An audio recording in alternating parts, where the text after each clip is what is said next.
BNP জামাতের ভাইরা, আপনাদের কিছু কথা বলি, আপনারা খেয়াল করে শুনেন। এরপর আপনাদের যে দল করেন সেই দল কোনো পাক পবিত্র দল না, নোংরা দল। কেন যে শেখ হাসিনারে গ্রেনেড হামলা করে মারার চাইছিল। এবার করলে আপনারা সাধারণ কর্মী যারা আছেন জামাত বিএনপির, এদেরকে আবার ঢাকায় যদি এবার আইয়ায় আপনাদের সেই একই প্ল্যান করে আপনাদের কিছু লোক মেরে ফেলাবে। আপনারা কি চান নিজের মা বাপ সন্তান ধুয়ে ঢাকায় সেই জামাত বিএনপির মিটিংয়ে যেয়ে নিজেকে মৃত্যুবরণ করবেন?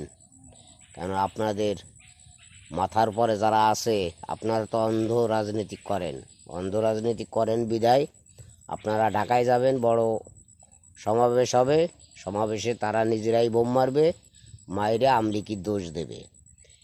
তা আমলিকির লোকজন এরম না, আমলিকির লোকজন বোম টোমে সব কোনো দিন খারাপ রাজনীতি তারা বোঝে না, আর খারাপ রাজনীতি তারা করে না। তা বিএনপি জামাতের ভাই ছোট যারা দলকে ভালোবাসেন জীবন দিয়ে, তাদেরকেই বলতেছি যে এবারের সমাবেশ ঢাকায় হলে আপনাদের ক্ষতি আপনাদের লোকেই করবে। এখন আপনাদের ভালো আপনারাই বোঝেন।